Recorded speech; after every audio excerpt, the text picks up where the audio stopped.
Bonjour à tous. Alors, dans cette petite vidéo, aujourd'hui, je voudrais vous parler de la place du conjoint. Quelle est la place que vous laissez quand vous avez envie d'accueillir un conjoint dans votre vie, hein? Je parle pour les personnes qui sont célibataires.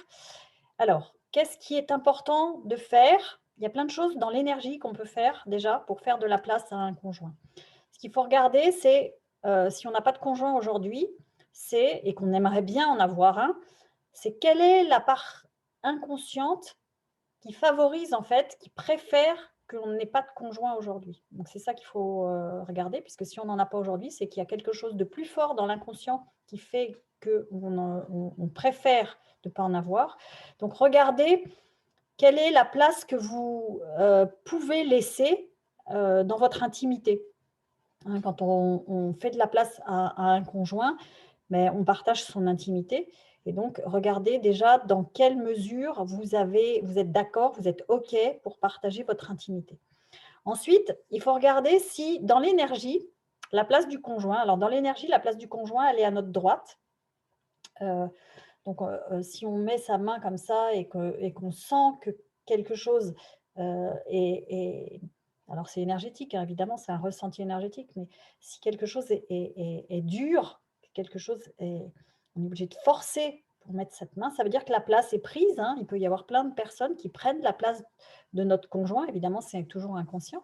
Ça peut être un enfant, un de nos enfants qui quand le je parle pour les femmes, mais quand le père est parti, bah, en fait, il peut y avoir un des fils qui prend la place du conjoint. Alors si c'est un homme, ça peut être sa fille qui prend la place de sa conjointe. Ça peut être un jumeau, ça peut être, un parent, ça peut être un ami, ça peut être un ex aussi, ça peut être l'ex-conjoint qui est toujours énergétiquement dans cette place, dans la place de votre conjoint et donc évidemment, si cette place est prise en énergie, ça va être très difficile pour une personne de venir prendre cette place physiquement, hein, parce que la place énergétique, elle est aussi, très, très importante. Donc ça, il faut bien regarder. Donc si évidemment la place est déjà prise, hein, en énergie, si vous sentez quelque chose, il faut déjà faire tout un travail énergétique pour remettre, hein, si c'est un enfant, bah, voilà, je redonne à mon enfant la place de l'enfant, hein, voilà, donc je fais tout un travail énergétique pour, redonner à mon enfant, faire en sorte que mon enfant ne veuille pas prendre la place du conjoint. Ensuite, qu'est-ce qu'on peut faire aussi? On peut refaire de la place dans son quotidien. Quand on a envie d'accueillir un conjoint dans son quotidien, bah, qu'est-ce qu'on fait? Bah, déjà, on lui laisse une place dans son lit, hein. Si on dort dans un lit double, bah, on ne se met pas en plein milieu du lit, on ne se met pas en travers du lit, on fait déjà en énergie, on a notre place et puis on fait en sorte que la deuxième place soit une vraie place, c'est-à-dire qu'il y ait une table de nuit, du côté, vacant, qui est un fauteuil éventuellement pour lui laisser mettre ses habits.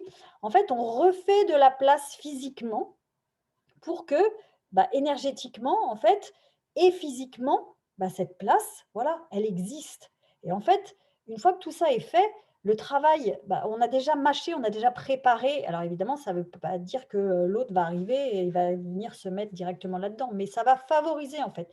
Ça va ouvrir quelque chose de particulier dans votre énergie parce que, en fait, vous êtes prêt. Vous êtes prêt physiquement, vous êtes prêt énergétiquement. Alors après, qu'est-ce qu'on peut faire? On peut ouvrir en énergie, c'est-à-dire, on va choisir, ce qu'on veut donner dans la relation, hein. Évidemment, on ne se dit pas: «Voilà, alors je voudrais qu'il soit comme ci, qu'il soit comme ça, qu'il ait les yeux bleus, qu'il ait» voilà. En fait, on ne fait pas son marché quand on va chercher un conjoint. En fait, on va pas chercher quelque chose, on va juste donner quelque chose. On va accueillir quelqu'un, mais en fait, en donnant qu'est-ce qu'on a envie de vivre? C'est ça qu'il faut se poser comme question. Qu'est-ce que j'ai envie de vivre dans ma relation? Qu'est-ce que je suis prête à donner? Hein? Et en général, quand on est, en relation avec quelqu'un et dans un couple, mais ça peut être vrai aussi pour d'autres relations, bah, on il faut considérer qu'on a, nous, notre chaudron avec toute notre personnalité. Qui on est, c'est notre chaudron que l'autre personne, votre conjoint éventuellement, il a aussi son chaudron. Et quand on construit une relation entre 2 personnes, on ne met pas nos 2 chaudrons en commun, mais on garde chacun notre individualité avec chacun son propre chaudron et on construit un troisième chaudron dans lequel on vient chacun donner quelque chose et c'est à ça qu'il faut penser quand on veut créer une relation, c'est qu'est-ce que je veux donner? Qu'est-ce que je veux vivre dans cette relation? Est-ce que je veux vivre le partage? Est-ce que je veux vivre la complicité? Est-ce que je veux vivre le rire? Voilà. Quand on va vers le monde avec ce qu'on veut donner, eh bien, en fait, on rayonne.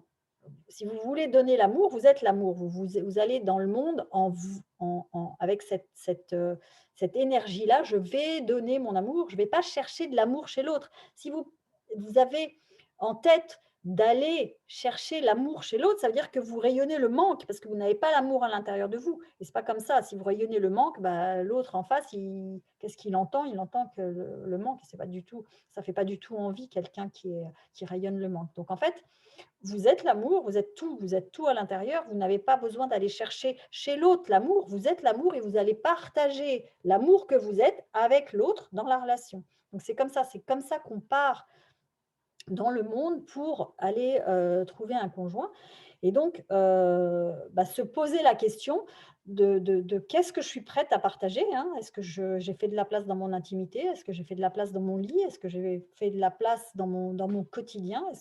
Est-ce que tout est prêt pour que cette personne, se sente, accueillie? Et puis après évidemment, une fois que vous avez, décidé ce que vous avez envie de vivre, vous avez en fait vous êtes connecté à une fréquence et en fait, quand vous allez dans le monde connecté à cette fréquence-là, là, vous êtes ouvert en fait et si la personne, passe devant vous, vous allez la voir parce que vous savez ce que vous cherchez comme fréquence, hein. Vous cherchez pas, un stéréotype d'une personne, mais vous avez envie de vous connecter à une fréquence et une fois que vous avez fait cette place-là, en fait, la personne, ce sera beaucoup plus facile de la trouver. Voilà, et c'était mon petit partage de la semaine. Je vous dis, à très, très bientôt pour, d'autres partages. Ciao.